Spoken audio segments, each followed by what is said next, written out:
Today, I am giving my honest mini reviews of all the games I've played over the past few months, and it has been quite a while since I've done one of these, so we have quite a few games to go over. So let's get right into it. We're starting with Turnip Boy Commits Tax Evasion, and this game is quirky, it's silly, it's very cute, and it is not too hard to play through. It took me about 3 hours to complete. The game does not take itself so seriously. You play as a turnip who is trying to pay back their debt to Mayor Onion, and you will travel to different areas of the map, solving puzzles in each area, and also gaining new abilities along the way that help you take down the bosses and ultimately work towards defeating that debt that you have. There is combat, but it is not too hard once you figure out each boss's weakness, and once you do, you're always like, are you serious? So I would definitely recommend this game if you need a pick-me-up, a mood booster. I feel like it's very silly and goofy. And it's short and simple to play, and I played this one on my Nintendo Switch. Next up is Story of Seasons Grand Bazaar. I've played this game for over 35 hours now, and I was gifted a Switch 2 key for this game for review, but I had already pre-ordered the Switch 1 collector's box. This is a remake of a Harvest Moon DS game, and I like to explain the history of Harvest Moon and Story of Seasons having the split by saying that I think Story of Seasons right now is basically trying to Taylor's version all of their old game titles that were under Harvest Moon by remaking their titles under the Story of Seasons name. That's kind of what it feels like, if that makes sense. The premise is you're a farmer, you grow your crops, you fish, you raise animals, and in doing these tasks, you use the windmills in town to craft higher quality items, and then at the end of the week, on the weekend, you get to sell all of the items you've made at the weekly bazaar. You have your own stall, and the bazaar is a fun shopkeeping minigame.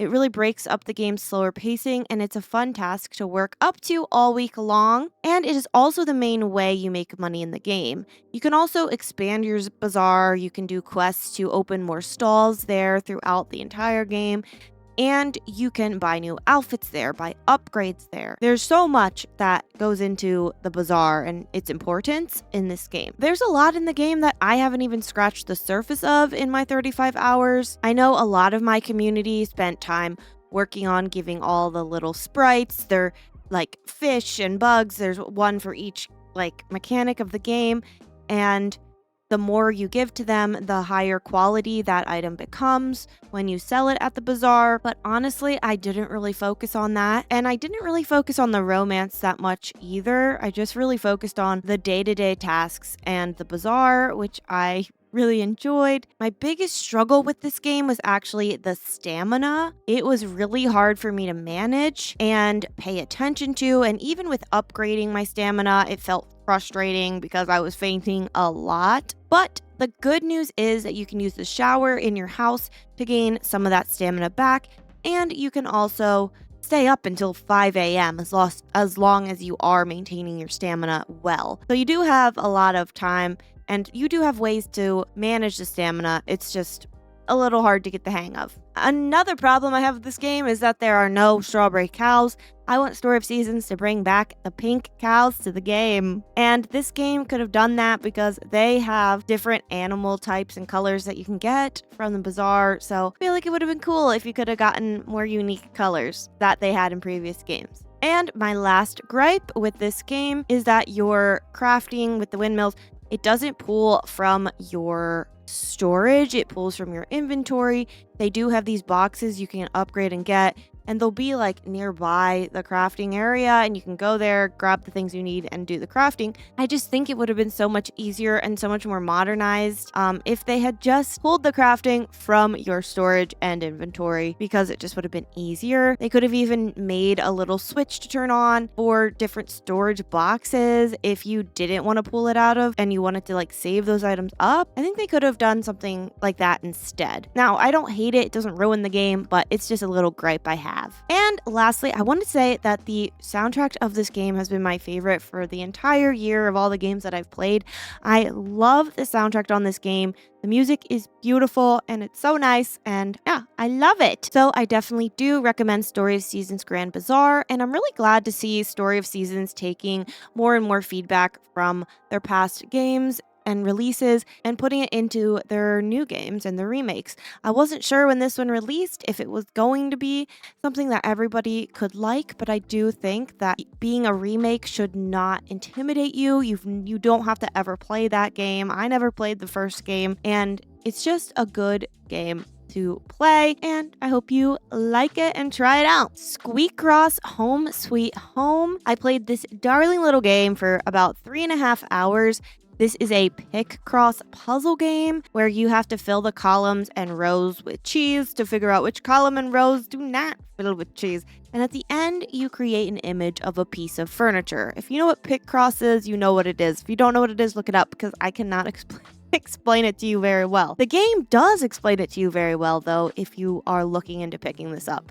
It's explained so well, better than any other pick cross game I've played. I haven't played a ton, but I do think they explain it very well. Furniture that you make with these puzzles is then able to be used to decorate your little mouse character's home, and your mouse character is completely customizable too. So this game has a decorating element and a puzzle element, and they go in unison together. I think it's very fun. It adds a lot of quality and replayability to the game, although this game does have 650 puzzles to solve, so there is no lack of content here, and I really enjoyed this game. Honestly, I enjoyed the puzzles more so than the decorating. You can also customize your little mouse, but I felt like the puzzles were enough for me, but I liked having the option of the decorating and having your little mouse character. I played this game fully on Steam Deck, and this is a perfect game to pick up and play literally any time. I definitely recommend Squeakross, and I honestly can't think of anything that I didn't like about it. Gone Home is a walking simulator. You play as a girl named Caitlin, and you are returning home after being abroad for quite some time, and when you do return home, no one is there. You walk every corner of her house to try and solve the mystery of what happened to her family. This game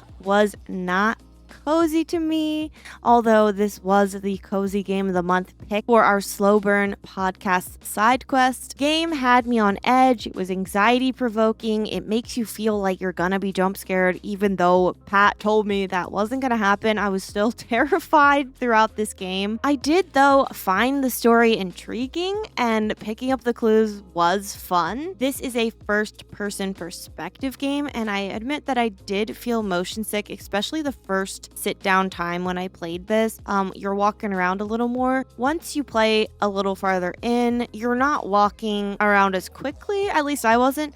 So it was fine then, but I did get a little motion sick. So this game is going to be a little different to who I recommend it to. I can think of people that I would recommend this to. People who don't really play cozy games, like my friend Katie and my friend Hovia. I feel like they would like this game because they play a lot of intense, like RPG story games and first-person games and kind of creepier, eerier games where I don't typically play those. So if you're somebody like me who tends to play mostly cozy games, farming sims, very laid back, like comfortable vibe games, then you might be like me and you might not really like this game or necessarily need it. But if you're somebody who does step out of the cozy game sphere, you might like this one. It's definitely not a bad game by any means. This game has actually won several awards, and it's a little bit of an older game, but it just wasn't really my type of game. It didn't serve what I like, and it really isn't like, it doesn't really cover a lot of my personal gaming preferences, if that makes sense. But I did find out after I played it that there actually are some settings that could have made this game more fun for me or cozier for me, like being able to start the game with all the lights on in the house. That is apparently something you can do. So cool to know that. I would say play this game, but make sure it's the right game for you. Dredge is a game that I also played around Halloween, and I have been wanting to pick up this fishing game for such a long time. I only played about 2 hours so far, but I would definitely play it again. This is a fishing game with an eerie vibe to it. There are certain fish that you need to catch, and there are certain places on the map that you need to go in order to complete quests. You go fishing, then you sell the fish, and that's how you make money. With the money you make, you can also repair your boat, you can upgrade your boat or your fishing rod, and so much more. The game is considered to be horror, but I wouldn't say it was very scary for me, other than sometimes you stay out too late and you might get chased by another boat and then you die. But I have to play more to see like what more there is to this. But so far I would recommend it. I would say it has that cozy vibe of the fishing and, repetitiveness, but it also has this eerie kind of creepier vibe to it. So it's perfect for playing around the Halloween season, especially. Next is by Sweet Carole. I am only a few chapters into this game, and I have to say that I love the art style. It gives old school Disney animation, and this game takes place back in the 20th century of England. You play as Lana, who is looking for her friend Carole, and the game plays in different chapters, and it features some voice acting, which I thought the voice acting was really good, and the animation was really, really gorgeous. Each chapter features some platforming and essentially Lana trying to escape the certain situation that she's in. So you'll be stuck in a room and you need to walk around, find clues, put the pieces together, and find a way to escape that area. And I won't lie, this game can get frustrating. I played like an hour and a half of this game in one sitting, and I was already frustrated because I was having trouble figuring out how to get out of the room. And although I did feel a sense of reward after solving that puzzle, I felt like there was no time to breathe in between, and the story kind of just felt confusing, and the next thing you know, you're trapped in another area that you have to figure out getting out of. So I felt like I wasn't quite following the story, and I was confused. How did I get to this place? I thought I just died. So I think this game has a pretty even amount of pros and cons to it, but I am someone who will just push through tedious gameplay just to see the story play out. But then with this one, I'm not sure what story there is to play out. So if you've played more than me, let me know. Is the story worth seeing in this game? So I don't know, honestly, if I will be revisiting this game. I'm a little mixed on it. The game has a stunning art style, but that's not enough. The game has to have gameplay that really intrigues me and keeps me invested in the game. So if you like tricky puzzles that feel like escape rooms, then you might really enjoy this one. But if you're looking for a, streamlined story and mechanics and feeling really satisfied, you might not feel that with this game unless you're really, really smart at these puzzles. So if you're like me and you get burnt out by too much puzzle frustration, then this might be a pass for you. Rune Factory Guardians of Azuma. This game was given to me on Steam for review by the publisher's developer, and being noticed by Marvelous this year with Story of Seasons and with this game is really, really cool because I grew up playing Harvest Moon, so it means a lot to be given the keys. This game is $60 and it is part of the Rune Factory franchise. I do love the art style and I do love the voice acting in this game. I like that this game has a story mode, which makes the combat much easier and you don't have to worry about it being too grindy, which is how I chose to play this game. Now, you don't have to choose that route. If you want to, you can make it harder or more focused on combat and stuff. I have played 12 hours so far, and this Rune Factory game does feel a bit different from the others because the farming is actually mostly automated by hiring workers to do it for you. So instead, you end up focusing more on the story and the combat. And so I found the game was pretty easy to navigate and the quests were pretty easy to complete while I was playing in the story mode, and it didn't feel grindy as some of the other games have felt in the series. But at the same time, I didn't really find myself feeling very immersed in this game, and I wasn't feeling like I was connecting to the story that much. The characters are really, really fun and cute, but I also wasn't really romancing anyone either. I was just kind of seeing the story through. And I just have not felt the deep obsession that I felt with Rune Factory 4, with Rune Factory 5, or with this game. And so I'm just kind of waiting for that feeling. And I honestly think I just like the top-down way that those older games were played. And I'm just starting to wonder if maybe I'm just not as into this series as I thought I was. Or I thought I always think I am, just because I loved Rune Factory 4. But this game is definitely a big step up from Rune Factory 5, and it definitely has a lot of great features, and it's a good game overall. But I think that the automated farming made me feel less invested in the game. It made it feel less like it was my world, my farm, and in some way made me feel disconnected from the game. So I do recommend the game, but I am always more likely to recommend Rune Factory 4 or other games, because this one is a $60 price point. Strange Horticulture. I played this one for the first time this year, and I had so much fun playing it, and I was really not sure if I would like it. But I had a lot of fun, especially playing it on stream with my chat helping me. This is a flower shopkeeping game where your job is to recommend the correct flower for the customer's needs. You're going to gain more flowers by solving riddles and selecting the right place on the map to go and get that new flower from, which those puzzles were really fun to do. The game does get more and more difficult, and I did kind of stop playing it at a point where I'm stuck. And I'm going to have to start looking things up to figure it out, because there are like less clues and tips on where to go. And you really have to use your mind and boggle your brain to figure it out. But overall, I did find a lot of enjoyment in this game, a lot of like reward and satisfaction when I was figuring out the puzzles. And I definitely want to play it more. And I do recommend checking this one out if it sounds like something you would like. Little Witch in the Woods. This is a precious and fun, also puzzle story game.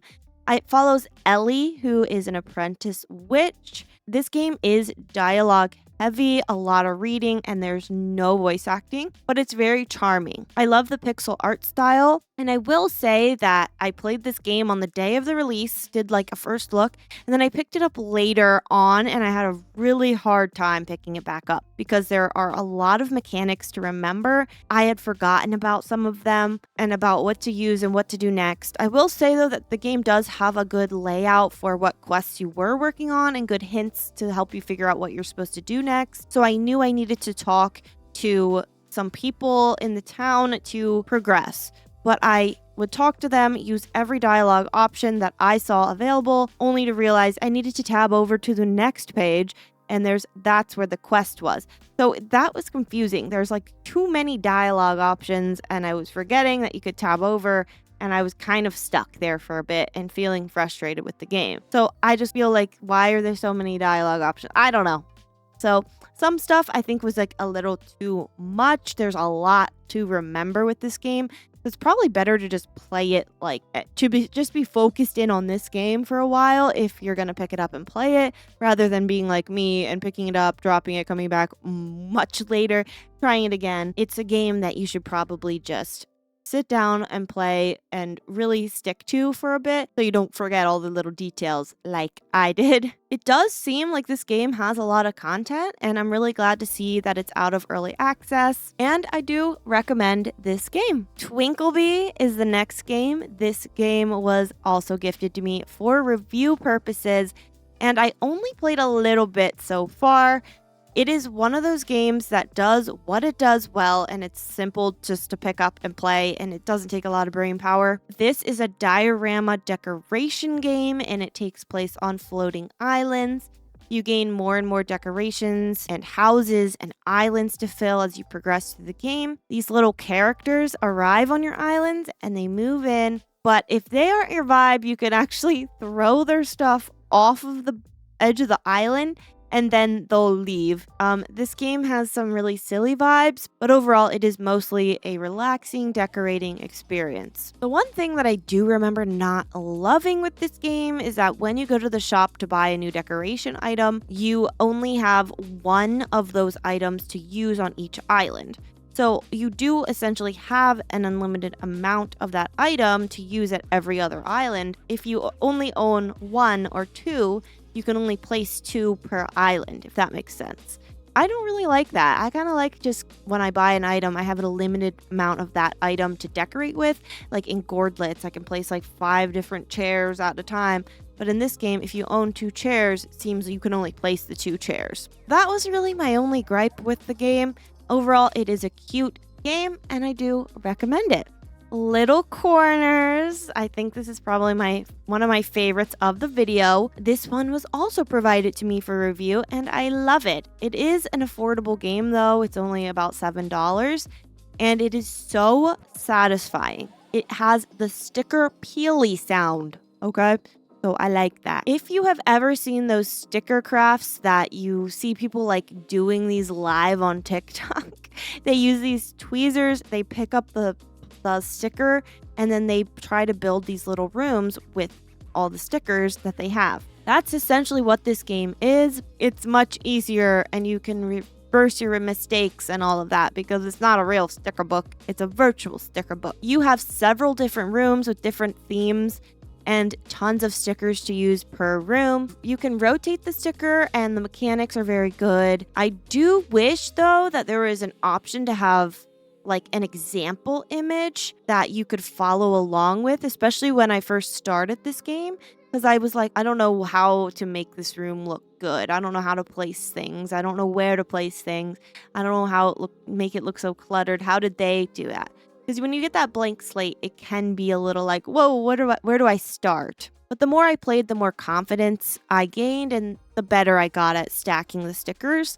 So that was actually a satisfying feeling. You can have many different saves. You can redo the same room and theme many different times. I do wish there was an option to have every sticker from every sticker book to decorate in one room. I don't think there is. And I also hope they add even more rooms with more themes, or they add like a DLC that you can buy, because it is a very nice, relaxing sticker game and it has lo-fi music. So I definitely do recommend this one. It's on Steam for $7. Cosmic Coop. This is a new farming sim with creature collecting elements and a crafting focus. Unfortunately, my first experience with this game was not too good and I played it on the release day. And I have not played it since. The dev did reply to my Steam review and he said that a lot of fixes were coming. This game launched in full release, but for me, playing it on day one, it felt like an early access game. My biggest gripe with it was that it just felt like it lacked a sense of purpose. And that's something that I think takes a lot more work to be able to put that into your game. So although there were things that were patched and fixed, that was my biggest reason for not really liking this game. What am I working on? What do I do next? Why am I here? That's important to me in a farming game. And I think that this game has a cute art style and a cool idea with the creature collecting. And I love that the NPCs are cute and they say silly things. Although the dialogue is repetitive, I do think you can have a really silly game, but you can also have purpose and meaning and a reason to like, oh, work on this quest or this bigger meaning with the game. You can still have value, right? The overlord in this game that you come across seemed like that would be the opportunity for some kind of bigger quest to open up, but that's just not what happened. When I played this game, the music was bugged and I didn't really hear any music while I was playing the game except for on the starting screen. Apparently that has been patched now, which is great news. And another problem I had when I played is that the enemies had too high of a spawn rate, and there was also no explanation on how the enemies worked. I literally thought the enemy was a creature to collect when I first saw it, and it ended up attacking my creatures and killing them, and I had to basically start from ground zero. That was apparently also patched and shouldn't happen anymore. But I do think with some TLC that this game has a lot of potential. It could be improved. It has a creative idea. It has a cute art style. It has cute characters.